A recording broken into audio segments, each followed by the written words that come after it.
안녕하세요. 방콕에서 부동산 에이전시 운영 중인 공아저씨입니다. 지난 시간에 제가 로케이션에 대한 이야기를 하면서 이 콘도는 통로에 있는 콘도가 아니라는 것 설명을 드렸습니다. 여기서 중요한 것은 지명이 아니죠. 부동산 가치적으로 아닌 경우를 이야기하는 겁니다. 즉 예를 들어서 발람가오에 있는 콘도도 아속이라고 적혀 있지만 이 지역이 아직까지 투자성이 있다라고 우리가 감안을 한다면 가격만 제대로 된 콘도라고 하면 아직까지는 가치가 있을 수 있겠죠. 그렇기 때문에 이름이 아속이라 해서 문제가 되지는 않습니다. 하지만 이렇게 발전성이 없는 지역에 통로라고 이름을 붙여놨다라고 해서 통로 콘도가 되는 게 아니다라고 얘기를 했습니다. 가치 없는 지역에 이름만 빌려왔을 뿐 투자성은 전혀 담보되지 않는다고 알려드렸습니다. 자, 그러면 이 부분을 가지고 몇 군데 더 볼까요? 이 콘도는 당연히 에까마에 있는 콘도 아닙니다. 투자 가치도 거의 없다라고 보시면 됩니다. 그리고 이 콘도는 에까마의 로드 위에 있지만 지난주 방송을 보셨으면 아시겠지만 위치상으로 보면 부동산적 관점에서 에까마의 콘도의 가치를 가진다고 볼 수 없는 지역이죠. 자, 이 부분뿐만이 아니라 이 콘도는 다른 문제점도 있습니다. 이 부분에 대해서는 제가 이번 주 블로그에 써놨으니 참고하시기 부탁드리겠습니다. 그런데 더 위험한 부분은 뭡니까? 이렇게 로케이션적인 문제도 있지만 이런 콘도들이 외국인 쿼터 판매를 건설사가 아닌 외부 분양회사가 했을 때 외국인 쿼터와 태국인 쿼터 간의 가격 차이가 커지기 때문에 더 큰 리스크가 생길 수 있다는 거죠. 자, 그래서 오늘은 여러분이 흔히 잘못 알고 하는 투자 방식들, 그것이 왜 위험한지에 대해서 이야기를 해드리도록 하겠습니다. 먼저 제가 생각했을 때 가장 안심한 투자법이 뭐냐면 인터넷 광고 같은 것들을 보면서 사는 겁니다. 무슨 얘기냐면 유튜브나 인스타 같은 곳에서 자주 태국 콘도를 검색하게 되면 건설사에서 나오는 광고들이 굉장히 많이 뜨고 에이전시에서 내놓는 광고들도 굉장히 많이 뜹니다. 그러면 그런 곳들 중에서 대부분은 사진이나 영상들을 매우 많이 올려놓게 됩니다. 그러면 사진 잘 나오고 영상 예쁘게 나와 있으면 그런 거 스크립했다가 방콕에 올 때 약속을 잡고 방문을 하는 겁니다. 그런데 앞에 얘기했듯이 통로에서 그냥 거리적으로 가깝고 통로라고 하니까 실제 통로인 줄 알고 가서 사게 되는 상황도 발생하게 되는 거죠. 그래서 그렇게 제가 하지 말라는 레지스트리에 등록하고 이 콘도 저 콘도 보고 다닙니다. 그러면 자, 앞에 얘기했던 제 두 가지 부분, 부동산 로케이션적인 문제, 그 다음에 외부 분양 회사의 문제, 이 부분을 이런 식으로 해서 방문을 한다고 여러분들이 알 수가 있습니까? 없습니까? 물론 이 부분뿐만이 아니라 훨씬 많은 부분들을 확인을 해야 되지만 여러분들이 할 수 있는 거 하나도 없습니다. 그냥 눈으로 보는 것밖에 없는 겁니다.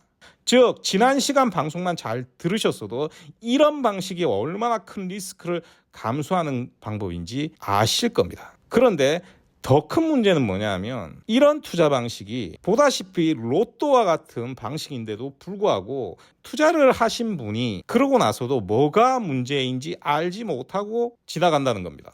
그러니까 여러분이 광고 보고 100군데를 방문한들 그 100군데 중에 외국인 쿼터와 태국인 쿼터의 가격 차이조차 제대로 정확하게 확인할 수 있는 방법이 없는 겁니다. 그리고 다음으로 여러분이 한인 커뮤니티 같은 곳에서 잘 알지도 못하는 사람이 오지랖 떨어서 올려놓은 글 중에서 부동산 사이트 보고 사라 했다라고 합시다. 그런데 앞에 거는 건설사 쇼룸 가서 사도 저 지경인데 일반 에이전트가 올려놓은 물건, 심지어 허위 물건이 절반이 넘는 게 부동산 사이트입니다. 그게 사진 보고 방문해서 콘도 제대로 살 수 있는 방법이 있습니까? 없습니까? 여러분들 착각하는데 한국처럼 한 지역 내 아파트 단지 내 가격처럼 균일 구조로 가격 체계가 되어 있지 않기 때문에 바로 옆에 있는 콘도가 쓸데없이 2배나 비싼 경우가 허다한 곳이 방콕입니다. 그런데 그 2배나 비싼 콘도가 여기에 그 가격으로 있어도 되는 것인지 조차도 여러분들 잘 몰라요. 거기다가 가격 구조도 엄청나게 복잡하죠. 여기에 세금, 수수료 생각해 보시면 만약에 준공된 지 1, 2년 만에 나온 물건이 있다라고 한다면 당연히 분양받았을 때 가격보다 최소한 10% 이상 비쌀 수밖에 없는 겁니다. 여기에 태국의 수수료는 매도자가 지불하지 매수자는 지불하지 않습니다. 그러니 에이전트는 철저하게 매도자 위주로 일을 할 수밖에 없고 심지어 짬짬이 하는 경우도 수도 없이 발생하게 됩니다. 그러니까 여러분이 부동산 사이트를 보는 행위는 물건을 찾는 행위가 돼서는 안 됩니다. 그저 에이전트를 찾기 위해 사용되는 도구로 밖에는 쓸 수 없는 겁니다. 왜냐하면 여기 부동산 에이전시가 한국과 같이 길거리 지나다가 아무데나 막 있는 부동산 같이 되어 있는 게 아니잖아요. 그렇게 그 형태가 다르기 때문에 여러분들이 에이전트를 접촉할 수 있는 공간이 없습니다. 그래서 가장 에이전트를 접촉하기 쉬운 공간이 부동산 사이트인 겁니다. 문제는 여러분이 태국인이 아니고 외국인입니다. 그러니까 영어가 가능한 에이전트는 소수에 불과하고 이 사람들은 주로 외국인을 담당하는 사람들이기 때문에 닳고 다른 사람들이 대부분일 수밖에 없겠죠. 그럼에도 불구하고 고마저씨가 싫어서 다른 에이전트를 찾기 위해서 이 부동산 사이트를 이용한다면 그건 제가 할 말이 없습니다. 그저 굿럭하기만 바랄 뿐입니다. 자, 그런데 여러분이 에이전트를 찾았다고 합시다. 그게 태국인이든 외국인이든 한국인이든 간에 내가 이번에 방콕에 가는데 좀 만날 수 있을까요? 해서 만났습니다. 그리고 콘도 몇 개 보여줄 수 있을까요? 했다라고 합시다. 그래서 만나서 이런 콘도 찾는다고 했더니 노트북 켜서 막 찾습니다. 그래서 여러분들 몇 군데 콘도 봤다라고 합시다. 무슨 의미가 있는 겁니까? 만약에 여러분이 사람을 찾았는데 막 노트북 켜서 막 물건을 찾고 있다. 이런 사람 만나면요. 이 사람들은 전문적으로 뭘 할 줄 아는 사람들이 아닙니다. 컴퓨터나 스마트폰이나 태블릿은 광고 수단 관리에나 필요한 것이지 태국 부동산 특성상 그걸로 물건을 찾고 있다면 그냥 여러분들이 단순하게 생각해 보십시오. 어디에서 그걸 찾고 있는 걸까요?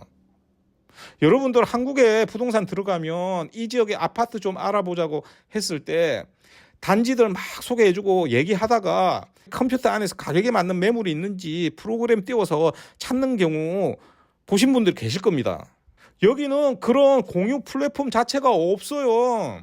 일반 부동산 사이트를 보고 있는 것은 너무나 한심한 일이지만 때로는 대형 에이전시의 프로그램을 보고 있는 경우도 있습니다. 이 경우가 그런 회사들과 파트너십을 맺고 일을 하고 있거나 더 많은 경우로 태국 에이전트를 끼고 그 에이전트와 관계된 회사들의 사이트를 보는 겁니다. 그냥 부동산 사이트에서 물건이 있는지 찾아보는 거하고 다를 게 없는 거예요. 자, 그런데 이거 이해 안 되시는 분들을 위해서 제가 이게 왜 문제인지 지금부터 설명을 해드리겠습니다. 오늘 일부러 복습을 하면서 여러분들에게 이야기를 해드렸습니다. 그런데 이렇게 사면 그 두 가지 문제가 해결됩니까? 안 됩니까? 내가 3억의 콘도를 산다라고 하면 그런 사이트에서 3억으로 투자 가능한 콘도 몇 개 보여주는 게 무슨 의미가 있습니까? 투자자가 A 보고 나서 마음에 안 든다고 B 보여주고 C 보여주고 아무것도 해결되는 거 없이 그냥 콘도 관광하는 것 그 이상의 의미가 없는 겁니다. 제가 우선 보이스톡으로 통화 상담을 우선시하지 사람을 처음부터 만나지 않지 않습니까? 일단 여러분과 처음에 통화를 하는 거나 만나서 얘기하는 거나 다른 내용이 없어요. 왜냐하면 상담을 해보면 잘못 알고 있는 정보들이 굉장히 많습니다. 그래서 여러분이 최소한 알아야 할 내용들을 전부 인지시켜 드려야 할 필요가 있는 겁니다. 그래서 제가 첫 통화할 때 최소 20분에서 많이 걸리면 1시간 넘게도 한다라고 얘기 드리는 겁니다. 그리고 나서 여러분이 알려준 투자 자금 규모, 투자 목적에 따라서 콘도를 제한하게 되는 겁니다. 근데 이 제한할 때 노트북 보고 찾는 게 아닙니다. 무슨 말이냐 하면 만약에 여러분이 투자금 3억으로 투베드룸을 찾는다. 그리고 이 콘도를 사는 목적이 이주를 위해서라고 합시다. 그러니까 실수요죠.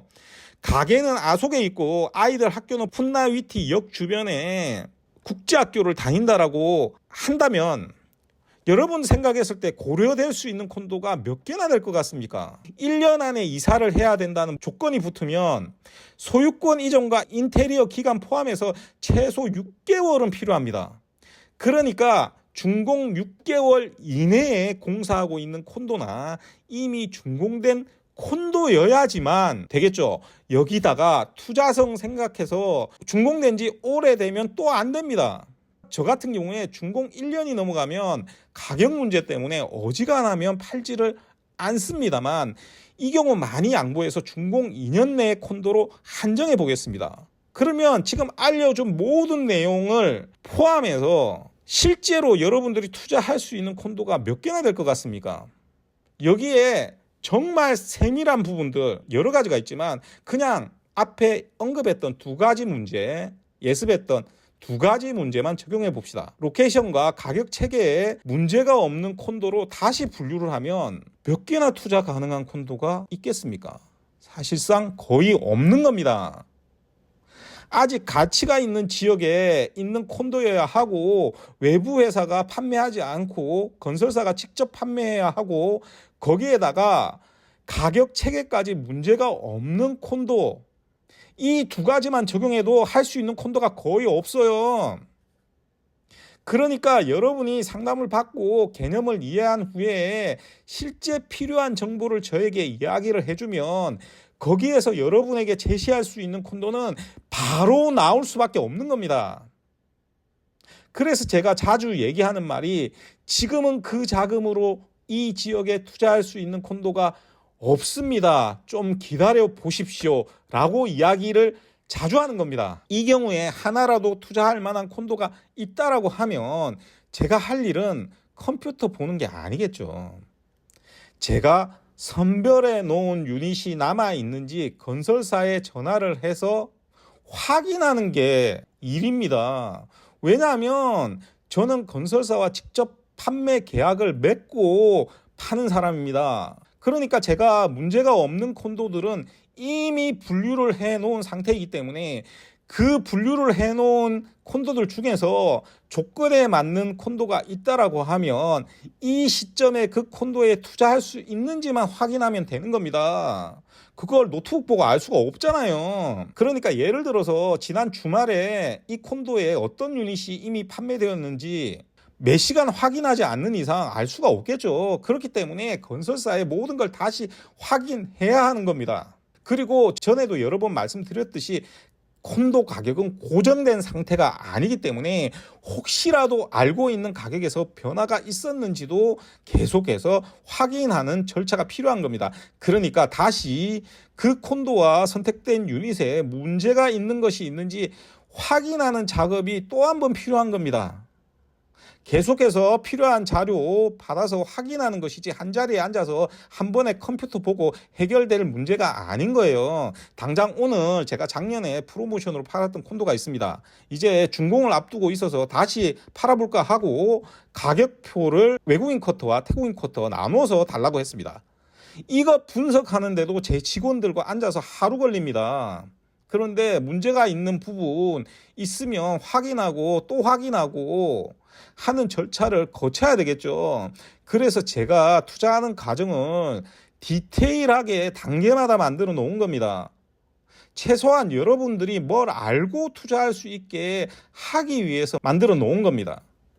그래서 이제 조금 아실 겁니다.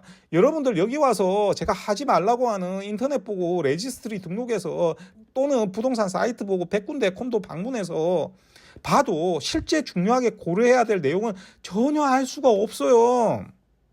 왜 그런 시간 낭비를 합니까? 이 말은 제 고객들이면 전부 이해하고 계실 겁니다. 그냥 그 시간에 맛집 한두 군데 더 찾아가는 게 더 나은 여행이 되는 겁니다.